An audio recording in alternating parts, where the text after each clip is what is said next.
بسم اللہ الرحمن الرحیم۔ امام حسین رضی اللہ عنہ کے اکثر و بیشتر ساتھی شہید ہو چکے تھے اور دشمن کے دستے آپ کے قریب پہنچ چکے تھے۔ حضرت ابو شمامہ ساعدی رضی اللہ عنہ نے امام حسین رضی اللہ عنہ سے عرض کیا کہ میری جان آپ پر قربان ہو، میں چاہتا ہوں کہ آپ کے سامنے قتل کیا جاؤں، لیکن دل یہ چاہتا ہے کہ ظہر کی نماز کا وقت ہو چکا ہے، نماز ادا کر کے اپنے پروردگار کے پاس جاؤں۔ امام حسین رضی اللہ عنہ نے بآواز بلند اعلان کیا کہ جنگ ملتوی کر دی جائے تاکہ ظہر کی نماز ہم ادا کر لیں۔ گمسان کی جنگ میں نماز ظہر کے اعلان کی طرف کون کان لگا تھا۔ طرفین کی طرف سے شدید قتل و قتال برابر جاری رہا، یہاں تک کہ ابو شمامہ ساعدی رضی اللہ عنہ نماز کی حسرت دل ہی دل میں لیے شہید ہو گئے، لیکن امام حسین رضی اللہ عنہ نے اپنے چند اصحاب کے ساتھ نماز ظہر صلاۃ الخوف کے مطابق ادا فرمائی۔ نماز ادا کر لینے کے بعد امام حسین رضی اللہ عنہ پھر قتال شروع کر دیا۔ اب یہ لوگ آپ تک پہنچ چکے تھے۔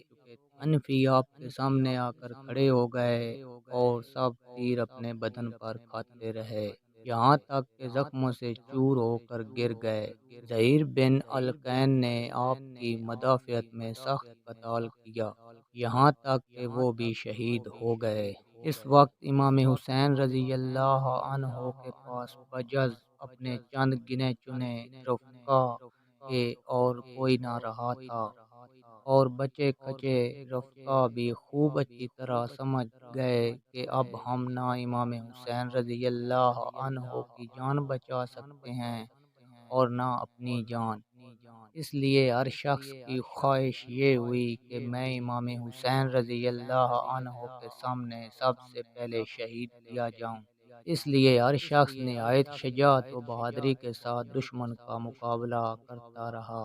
اسی اثناء میں امام حسین رضی اللہ عنہ کے بڑے صاحبزادے بلکہ بڑے شہزادے علی اکبر شعر پڑھتے ہوئے دشمن کی طرف بڑھے، جس کا ترجمہ یہ ہے: میں حسین بن علی کا بیٹا ہوں، رب کعبہ کی قسم، ہم اللہ کے رسول علی کے بہت قریب ہیں۔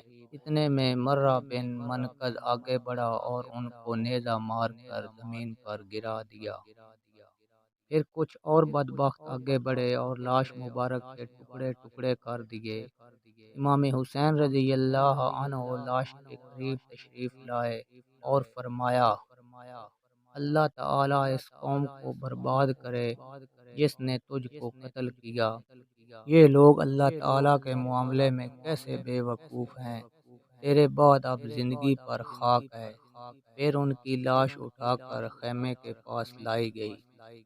عمرو بن سعد نے حضرت حسن کے بیٹے قاسم بن حسن سکے سر پر تلوار ماری، جس سے وہ زمین پر گر پڑے اور ان کے منہ سے نکلا: ہائے میرے چچا حسین۔